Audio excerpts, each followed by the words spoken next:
Hi madam. Hi అమ్మా! నాకు ప్రెగ్నెన్సీలో రాగి జావ గురించి ఇంకా కొన్ని డౌట్స్ ఉన్నాయి మేడం. నిన్నే కదరా వీడియో చేసాము. ఇంకా డౌట్స్ ఏంటి? కొన్ని మర్చిపోయాను మేడం. అవునా? ఏంటది? ప్రెగ్నెన్సీలో డయాబెటిక్ ఉన్నవాళ్ళు రాగి జావ తాగవచ్చా మేడం? ఓహ్! ఇది మర్చిపోయానా? ఓకే. ఓకే. సో, ప్రెగ్నెన్సీలో డయాబెటిస్ ఉంటే రాగి జావ తాగొచ్చా కదా!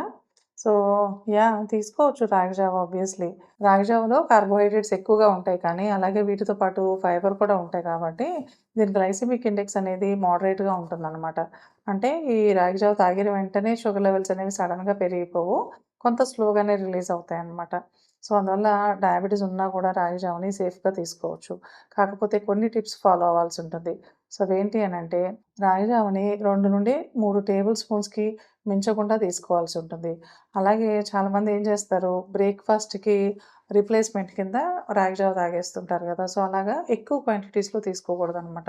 తక్కువ క్వాంటిటీస్‌లో బ్రేక్‌ఫాస్ట్ లాగా కాకుండా, బ్రేక్‌ఫాస్ట్‌కి, లంచ్‌కి మధ్యలో మిడ్ మీల్ స్నాక్ కింద తీసుకోవచ్చు. అండ్ అలాగే రాగి జావ తీసుకునేటప్పుడు దానిలో బెల్లం గానీ, తేనె కానీ యాడ్ చేసుకోకుండా ప్లెయిన్‌గా జావ తీసుకుంటే బెస్ట్ అనమాట.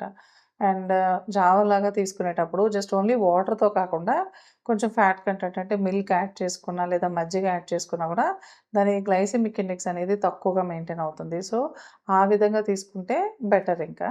అండ్ అలాగే రాగి జావతో పాటు చియా సీడ్స్ కానీ, లేకుంటే ఫ్లాక్స్ సీడ్ పౌడర్ గానీ, ఇలా సీడ్స్ లాంటివి యాడ్ చేసుకోవడం వల్ల గూడా దాని గ్లైసెమిక్ ఇండెక్స్ అనేది తక్కువగా మెయింటైన్ చేయొచ్చు. సో, ఈ టిప్స్ ఫాలో అవుతూ డయాబెటిస్‌ని గనక స్ట్రిక్ట్‌గా కంట్రోల్‌లో ఉంచుకుంటే, ప్రెగ్నెన్సీలో డయాబెటిస్ ఉన్నా గూడా రాగి జావ అనేది సేఫ్‌గా తీసుకోవచ్చు.